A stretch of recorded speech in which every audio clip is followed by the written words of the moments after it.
a story for you. Imagine it is 1938 and a 5-year-old girl arrives to the UK on the Kindertransport from Vienna. She's only accompanied by her elder sister, and she's fostered by a family in Sutton. She's very interested in math, but her all-girls high school does not teach it. And so she passes an assessment to receive tuition at the local boys' school. Later on, this same bright and restless girl is not able to go to university, but instead decides to find a technical job. She meets her husband, a physicist. Once married, she decides to set up her own company, Freelance Programmers. We're now in 1962. Her seed capital is £6. The company initially employs only women and allows them flexible working patterns. The company grows eventually to 8,500 employees, and Dame Stephanie Shirley, our keynote speaker this morning, decides to give away 25% of the company to her staff, 70 of whom go on to become millionaires, many of them women. The company floated in 1996, and at one time it was worth $3 billion. Since retirement at the age of 60, Dame Stephanie has invested and dedicated much of her life to philanthropy, and among the charities she supports is Autistica.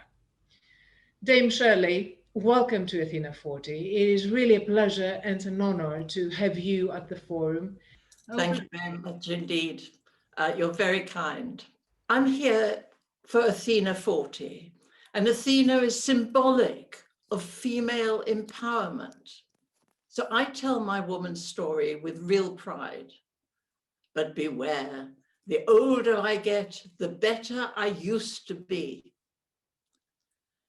I'm going to base my talk on the refugee start that's been mentioned on the Kindertransport, then focus on the business success that relied on women and my ongoing commitment to putting my wealth to work.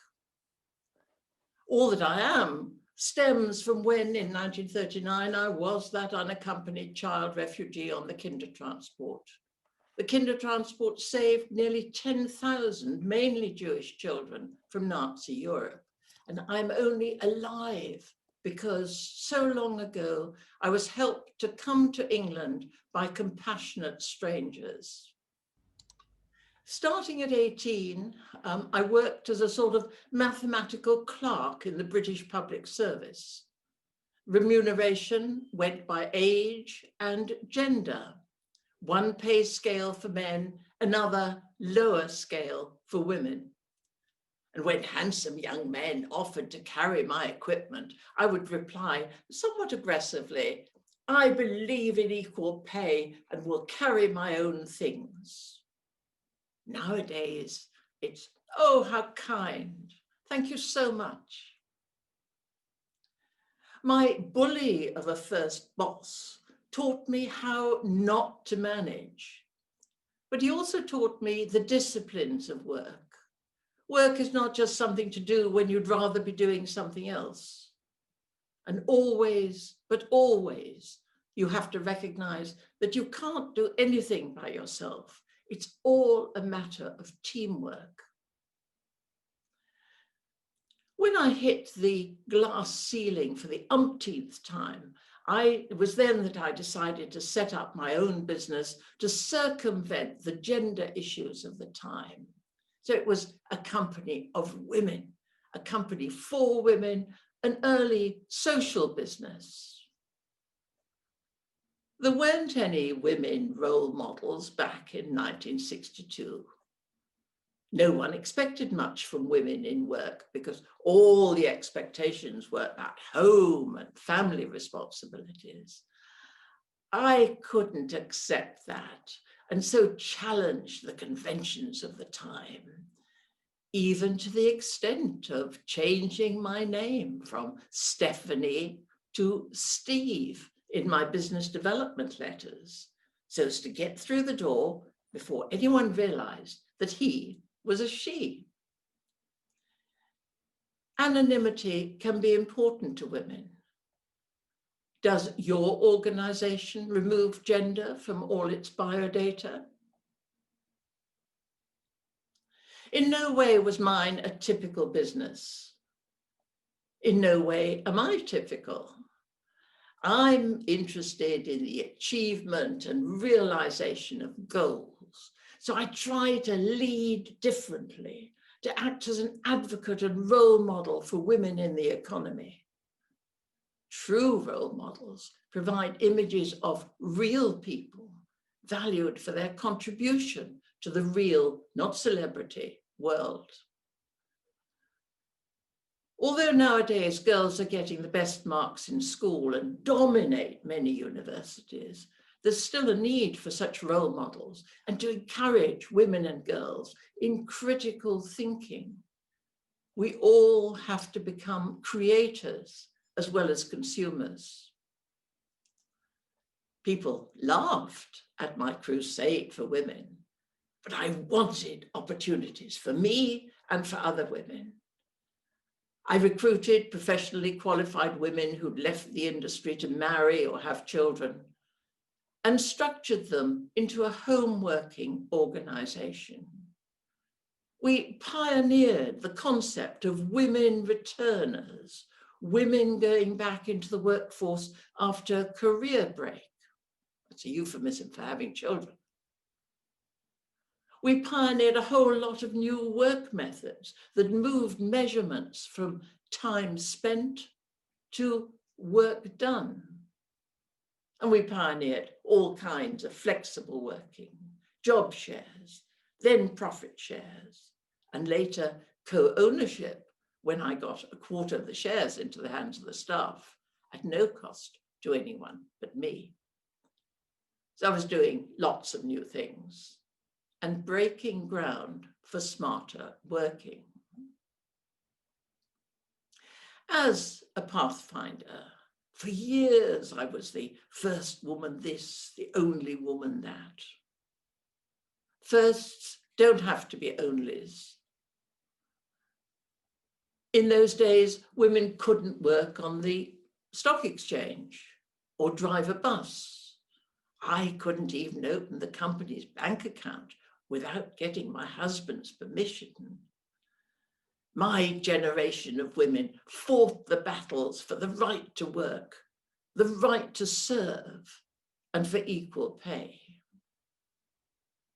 You can always tell ambitious women by the shape of our heads.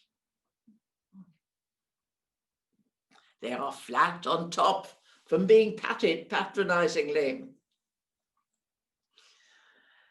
My crusade for women was the founding philosophy of the business. It couldn't have started smaller, on the dining room table with what would be the equivalent now of £100, but financed by my own labor and by borrowing against the marital home. And we floated on the main stock exchange in 1996. As you've heard, 70 of the staff later became millionaires. And in 2007, when the company was acquired after 45 years, there were indeed 8,500 staff, men and women, which is as it should be. We enjoy things that we're good at, of course we do, and are good at the things we enjoy. Apart from the time commitment, I've also worked at going beyond myself to see the broader picture. And this means more than having a personal goal like I want to be rich. It means having goals for your community, your profession, and your country. I found during difficult times that to be able to go beyond oneself, you need a healthy selfishness, to invest in yourself, your mind, body, and spirit, to ensure your own self-preservation and development. Success is found at the edge of failure. And always, always it's teamwork that carries forward the vision. In both my working life and since my nominal retirement, I've delegated the execution of my vision to others and gained personal strength by embracing Athena's concept of empowerment. As with love, it is more about giving than taking. People need to recognize that they too have power. And the aim is always for them to say, the leader did nothing. We did it all ourselves. My concept of a company of women was, though I say it myself, both timely and brilliant. But lots of people have ideas. It's energy and persistence that are responsible for success. And success comes from good leadership. The heart of any business is about making things happen. And that's only worthwhile if done with sensitivity to social issues. It's people, not organizations, who make the world go round. It's people with all our strengths and failings who are the powerhouse at every level of life. The creative spark for new enterprise comes from people. It's their drive that brings an enterprise to life, their professionalism and dedication to quality that makes an enterprise flourish.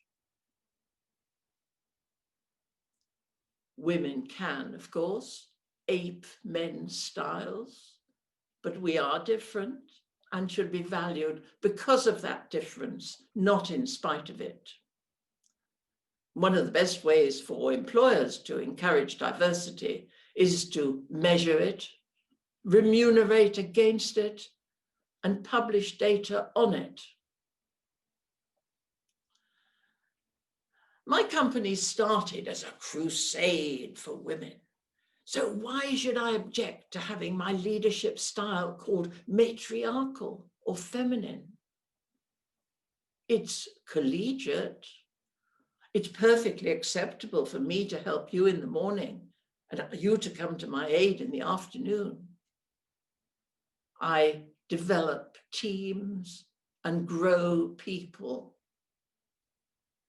I used to show off and demonstrate my competence, then learned to show my vulnerability. I'm finding this difficult. Could you help me with it? You may not recognize Adolf Hitler as a good leader. He was a good leader, but for evil. It's important to become a leader for good. Leaders volunteer. Leaders share. Leaders always promote their organizational interests. Leaders have to persuade their followers. Leaders are never just thinking about things. For leaders have to act. Thinking is not enough. Another theme of leadership is confidence. Leaders are expected to have a confident demeanor. And if they stand up straight, hold head high, take up space, make broad gestures, make eye contact, speak fluently and audibly, they are then viewed as leader-like, aspirational, influential, perhaps charismatic, but always effective and competent.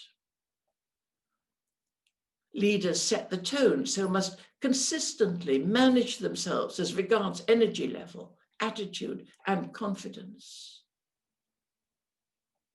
A confident demeanor can be interpreted negatively for women, so we must always play to win.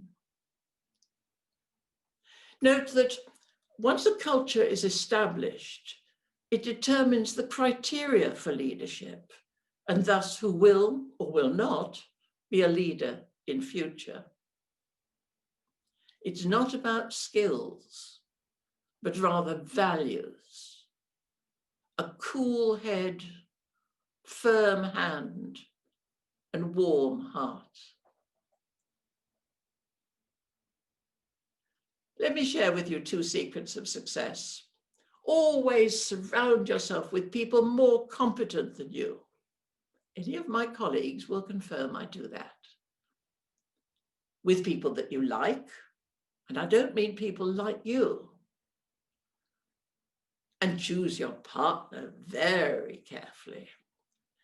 My professional life was and is grounded in flexibility. My work-life balance depends on my husband. And the other day when I said, my husband's an angel, a woman complained. You're lucky, she said. Mine's still alive. Am I a feminist? Perhaps indeed, but not in word. I am a humanist, totally committed to valuing each human being and convinced that every single person can make a positive difference.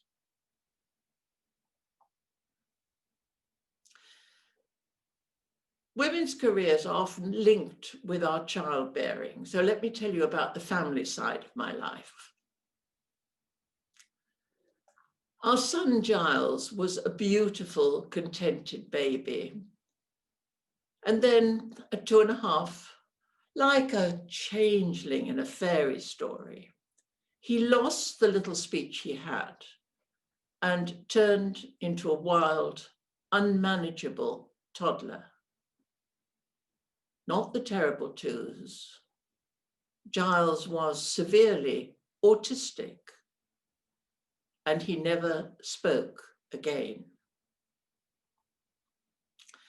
Classically, he was the first resident in the first home of my first charity, Autism at Kingwood, which I set up, ran, and then chaired for many years. It provides supported living, outreach, and diagnosis for 130 adults with autism and also learning disabilities who have what the social workers call distress behavior. It's a pioneer of services for autism and drove me to despair at times. We had horrendous difficulties in the years before it stabilized. My largest charitable project is Prior's Court near Newbury. This is a residential school for nearly 100 autistic pupils with learning disability and, again, distress behavior. Few have any speech. 40% are also epileptic. It took £30 million, that was including startup losses, and 22 hectic months to set up the school I would have wanted for my Giles. Physically, it's a 50-acre site with first-rate facilities. Intellectually, the classes are small with only 7 pupils per teacher. And spiritually, there's access to animals, nature, a fine collection of contemporary art.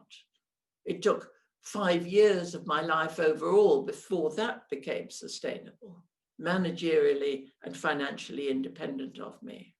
It's wonderful to see such vulnerable young people develop and to know that Prior's Court is in the early stages of planning a second school to increase the good it can do. Then there's Autistica, the most strategic of my charities, which funds both pure and applied medical research. Athena40 has kindly donated half your forum ticket price to Autistica. And together with Kingwood and Prior's Court, those 3 charities employ over 1,000 people.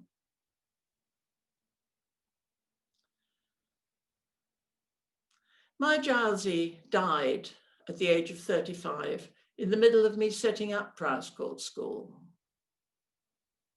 The loss of a child is unbelievably painfully. We miss him terribly. There's no right or wrong way to endure pain. Most things get easier the second, the next time. But that's not true of grief, the last expression of love. I lost all momentum for several months and only went through the motions of living. But even in the blackest moments of despair, there is hope, if one can find the courage to pursue it. Sometimes the worst is less overwhelmingly awful than we fear. Sometimes the right attitude can create good, even from life's most terrible situations. Philanthropy is all that I do now, nothing to do with stamps. I need never worry about getting lost because several charities would quickly come and find me. I've given away, invested really, some 68 million pounds to date, which is serious money, wonderfully effective. But if we're not to patronize the beneficiaries of money's benevolence, the passion and human touch must also be there. My memoir, Let It Go, published by Penguin in both German and English, describes the ups and downs of my entrepreneurial life, which has been driven, I'm sure, by the trauma of my refugee childhood. And this is being made into a silver screen film, supposedly this year, but of course, everything is on hold due to COVID. My new book, So to Speak, was our lockdown project, a unique collection of some 30 of my speeches given over the past 40 years, and all proceeds go to Autistica, a perfect gift for thoughtful friends and business associates. Ladies and gentlemen, every code of ethics mandates the strong to look after the weak. Charity does not necessarily come wrapped in cash, but the more I give away, the richer my life becomes. Thank you.